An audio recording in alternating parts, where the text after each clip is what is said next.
হ্যাঁ, ঠিক আছে।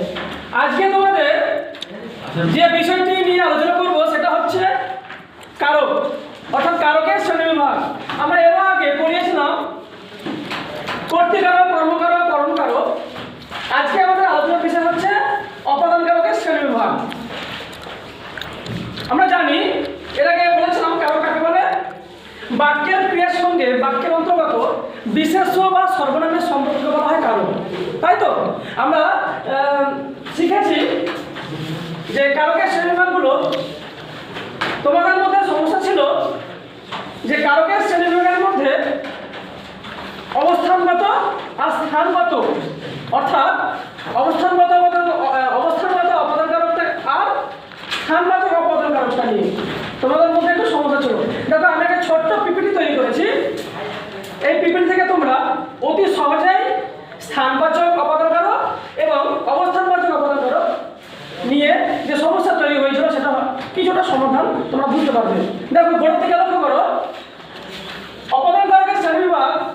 আজকের আলোচনার বিষয় অপাদান কারক।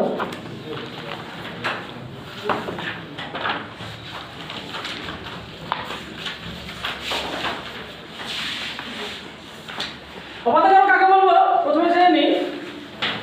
যা হতে কোনো ব্যক্তি বা বস্তু পতিত, চলিত, গৃহীত, রক্ষিত, উৎপন্ন, বঞ্চিত, বিরত ইত্যাদি হয় তাকে অপাদান কারক বলা হয়।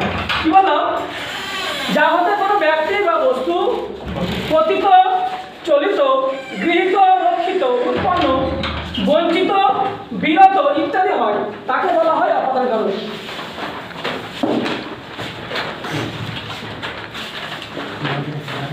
শ্রেণীবিভাগ। আমরা অপাদান কারকে এখানে দেখো বেশ কয়েকটা ভাগে ভাগ করেছি।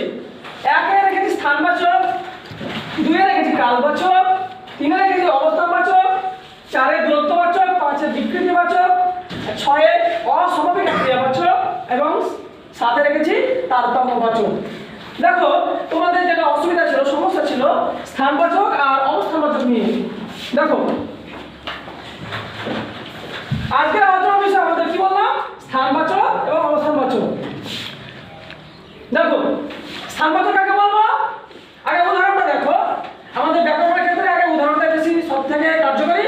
আগে সংজ্ঞা থেকে আমরা যদি উদাহরণ দিয়ে পরবর্তী সংজ্ঞাটা বলি তাহলে অতি সহজেই তোমাদের বুঝতে সুবিধা হবে। দেখো কি বলেছি, ছেলেটি ছাদ থেকে লাফ মারলেন। ছেলেটি ছাদ থেকে লাফ মারলেন।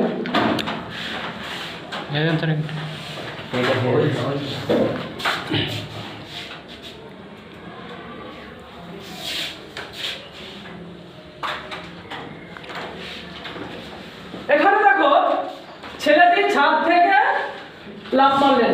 দেখছো, ছাদ থেকে লাফ মেরেছে। তাহলে আমাদের সংজ্ঞাটা কি বলেছে? যে অপাদান কারকে কোনো আধার বা স্থান থেকে চ্যুত বা পতিত বোঝালে।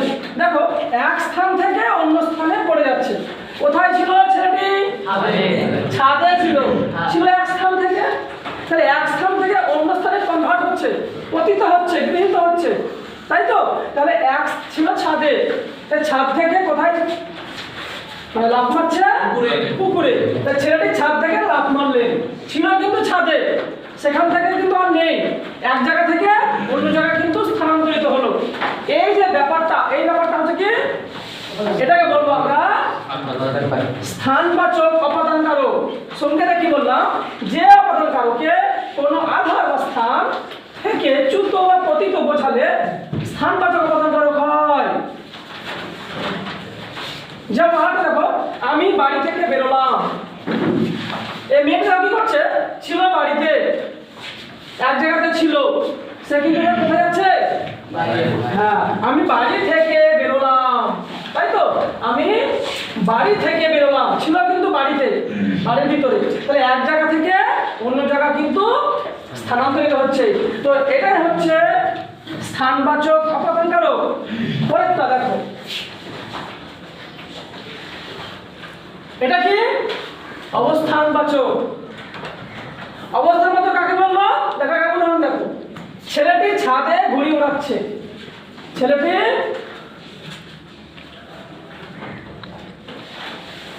ছেলেটি কি করছে? ছাদে ঘুড়ি উড়াচ্ছে, এক জায়গায় স্থির থেকে। সঙ্গে কি বলা আছে? যে অপাদান কারকে কোনো অবস্থান থেকে ক্রিয়া সম্পন্ন হলে, মানে এক জায়গাতেই স্থির থাকবে। আমরা আগেরটা কি পেয়েছিলাম, এক জায়গা থেকে অন্য জায়গায় স্থানান্তরিত হয়েছিল, কিন্তু এখানে সেটা নয়, এখানে এক জায়গায় স্থির হয়ে এই কাজটি করছে। ছেলেটি ছাদে ঘুরে বেড়াচ্ছে, দেখো ছেলেটি ছাদে ঘুরে বেড়াচ্ছে, কোনো এক জায়গায় স্থির আছে, তাই তো? এক জায়গা থেকে অন্য জায়গায় গিয়েছে কি যায়নি, এক জায়গায় স্থির থেকে কিন্তু ঘুরে বেড়াচ্ছে। আবার দেখো পরে আরেকটা উদাহরণ, দেবতারা স্বর্গ থেকে পুষ্প বৃষ্টি করছে। এই দেবতারা দেখছো, দেবতা কিন্তু এক জায়গায় অবস্থান করছে, এক জায়গা থেকে কিন্তু কাজটি করছে, এক জায়গায় বসে পুষ্প বিসর্জন মানে পুষ্প বৃষ্টি করছে। তাহলে আমরা কি বুঝলাম, যে অপাদান কারকে কোনো অবস্থান থেকে ক্রিয়া সম্পন্ন হলে তাকে আমরা বলবো অবস্থানবাচক অপাদান কারক। তাহলে বুঝতে পারলাম আমরা যে কি শিখলাম, তাহলে না আমরা শিখলাম স্থানবাচক এবং অবস্থানবাচক। এই স্থানবাচক পেলাম যে এক জায়গা থেকে অন্য জায়গায় পতিত হবে, গঠিত হবে, আর অবস্থানবাচক শুধু এক জায়গা থেকে এক জায়গায় অবস্থানে থেকে কাজটি সম্পূর্ণ হবে। যেমন ধরনের হিসেবে পেলাম, ছেলেটি ছাদে ঘুরে বেড়াচ্ছে, দেবতারা স্বর্গ থেকে পুষ্প বৃষ্টি করছে। প্রত্যেকে বুঝতে পারছো?